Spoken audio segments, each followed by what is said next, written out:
Praise the Lord. చిన్న prayer చేసుకుందాం. పరిశుద్ధ ప్రేమ కలిగిన తండ్రి, చెప్పే నా నోటిని పరిశుద్ధపరచు, వినేవారి చెవిని పరిశుద్ధపరచుమని క్రీస్తు నామములో అడిగి వేడుకొచ్చిన మా పరలోకపు తండ్రి, ఆమేన్. ఈ రోజు మనం మాట్లాడుకోబోయే టాపిక్ ఏంటంటే, నేను ఈ రోజు మాట్లాడబోయే రోజు నుంచి మన దేవుడు దుఃఖపడడం ఆరంభమైన రోజు. అసలు దేవుడు ఎందుకు దుఃఖిస్తున్నాడు, ఆయన ఎందుకు బాధపడుతున్నాడు, సమస్తం నీట్ గా చేసుకున్నప్పుడు ఆయనకి ఎందుకు బాధ ఉంది, ఇవి తెలుసుకోవాలంటే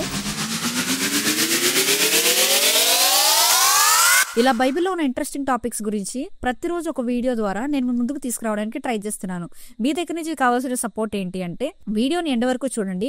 ఒకవేళ నచ్చి ఇన్ఫర్మేటివ్ గా అనిపించి మీ ఫ్రెండ్స్ కి షేర్ చేయాలి అని దేవుడు మీకు ప్రేరేపిస్తే తప్పకుండా చేయండి. ఇంకా వీడియోలోకి వెళ్దామా? ఇంకా టాపిక్ లోకి వెళ్తే, నిన్న ఎపిసోడ్ లో చూస్తే దేవుడు మొత్తం ఈ వరల్డ్ ని ఎలా క్రియేట్ చేశారో తెలుస్తుంది. బానే ఉంది, కానీ ఒక స్నేక్ వచ్చి హవ్వతో మాట్లాడుతుంది. ఏమనో తెలుసా? ఈ గార్డెన్ లో అన్ని ఫ్రూట్స్ ఉన్నాయి కదా, దేవుడు ఏదైనా ఒక పర్టికులర్ ఫ్రూట్ ని తినొద్దు అని నీకు ఏదైనా కమాండ్ చేశాడా అని ఈ స్నేక్ హవ్వని అడుగుతుంది. ఆల్రెడీ మనకు తెలుసు కదా, దేవుడు ఒక చెట్టు పండుని తినొద్దని చెప్పాడు, కమాండ్ ఇచ్చాడు, లేదా ఒక రూల్ పెట్టాడు. ఆ రూల్ ఈ స్నేక్ హవ్వని అడుగుతుంది. అప్పుడు హవ్వ చెప్తుంది, ఎస్, ఈ ట్రీస్ ప్రతి దాని ఫ్రూట్ దేవుడు తినమన్నాడు, కానీ ఒక్క చెట్టు పండు మాత్రం దేవుడు తినొద్దన్నాడు. అదిగో అక్కడ కనిపిస్తుంది కదా, ఆ చెట్టు పండు మాత్రం దేవుడు తినొద్దన్నాడు అని చెప్తుంది.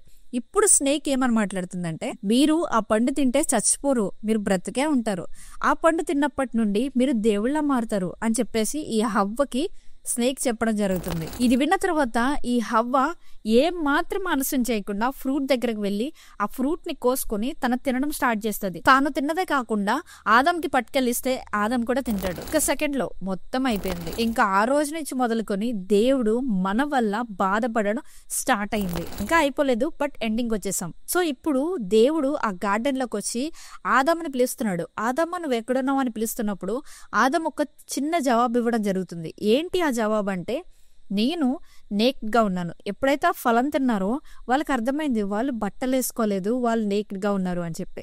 అప్పుడు ఆదం ఏం చెప్తాడంటే, దేవా, నేను నేక్డ్ గా ఉన్నాను, సో అందుకే ఈ చెట్టు వెనకాల నేను దాక్కున్నాను అని చెప్పేసి జవాబు ఇవ్వడం జరుగుతుంది. ఈ జవాబు విన్న దేవుడు ఒకటే మాట అంటాడు, నీకెవరు చెప్పారు నువ్వు నేక్డ్ గా ఉన్నావని, తినొద్దన్న పండు నువ్వు తిన్నావా అని చెప్పేసి దేవుడు అడుగుతాడు. అప్పుడు ఆదాం అంటాడు, ఎస్, నేను తిన్నాను, ఈ హవ్వే నాకు తెచ్చిచ్చింది, నేను తిన్నాను అని చెప్పేసి జవాబిస్తాడు. అప్పుడు హవ్వని దేవుడు అడుగుతాడు, ఎందుకు నువ్వు ఈ పని చేసావంటే, నేను కావాలని చేయలేదు, ఈ సర్పెంట్ లేదా ఈ స్నేక్ ఏదైతే ఉందో అది నన్ను మోసం చేసింది అని చెప్తుంది. ఇప్పుడు దేవుడు ఆ సర్పెంట్ ని శపిస్తాడు. ఏమనంటే, నువ్వు బ్రతికినంత కాలం బట్టి తిని బ్రతుకుతావు, అంతేకాకుండా నీ పొట్టతో ఈ నేల మీద ప్రాకుతూ ఉంటావు అని చెప్పేసి శపిస్తారు. అంతేకాకుండా హవ్వ కూడా తప్పు చేసింది కాబట్టి హవ్వ దగ్గరికి వెళ్ళి దేవుడు ఏమని శపిస్తాడంటే, నువ్వు డెలివరీ టైంలో చాలా పెయిన్ ని అనుభవిస్తావు.